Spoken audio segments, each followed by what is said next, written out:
চশমাটা ফেলে দিস না। গ্রামে থাকতো রাহুল, বয়স 12। খুব শান্ত ছেলে, পড়াশোনায়ও ভালো। কিন্তু তার চশমা ভাঙা, একদিক তার দিয়ে বাঁধা। তার বাবা নেই, মা বিমলা গৃহকর্মী হিসেবে কাজ করতেন।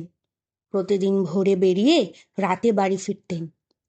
একদিন স্কুলে স্যার বললেন, রাহুল, কাল থেকে পরীক্ষা, বই পড়তে কষ্ট হলে নতুন চশমা নিয়ে আয়। রাহুল চুপচাপ মাথা নাড়ল। তার মা রাতের খাবার বানাচ্ছিল, ধোঁয়ায় চোখ জ্বলছিল, কিন্তু তিনি হাসি মুখে বললেন, পরীক্ষা আছে তো, পড়বি তো ঠিক মতো? রাহুল শুধু বলল, হ্যাঁ মা। রাতের বেলা রাহুল দেখল মা পকেট থেকে কয়েন গুনছেন। খুব কম, হয়তো 3-4 দিনের খাবারেরও টাকা নেই। তবু মা সকালে তাকে একটি ছোট খাম দিলেন, বললেন, এতে যা আছে চশমা ঠিক করিস, পরীক্ষাটা ভালো করে দে, তাতেই আমার খুশি। রাহুল বুঝল মা নিজের ওষুধ কেনার টাকাটাই দিয়েছেন। সে খামটা ফিরিয়ে দিল না, শুধু ব্যাগে রেখে স্কুলে গেল। কিন্তু সেদিন স্কুলে রাহুল মাথা নিচু করে বসে রইল, পরীক্ষা লিখল না। মাস্টার মশাই বললেন, কি হয়েছে? রাহুল কাপা গলায় বলল, স্যার, আমি চশমা ঠিক করিনি, ওই টাকায় আমি মায়ের ওষুধ কিনেছি।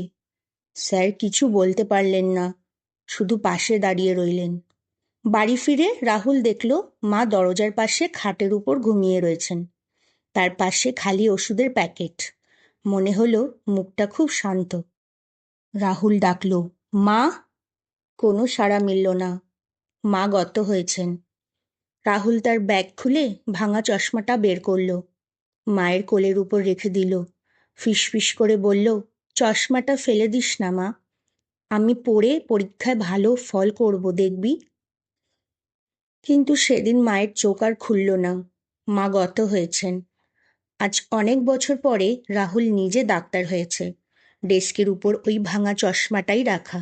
রোগীরা দেখে জিজ্ঞেস করে, এটা কেন রাখেন? রাহুল শুধু বলে, এটা আমার মায়ের স্বপ্ন।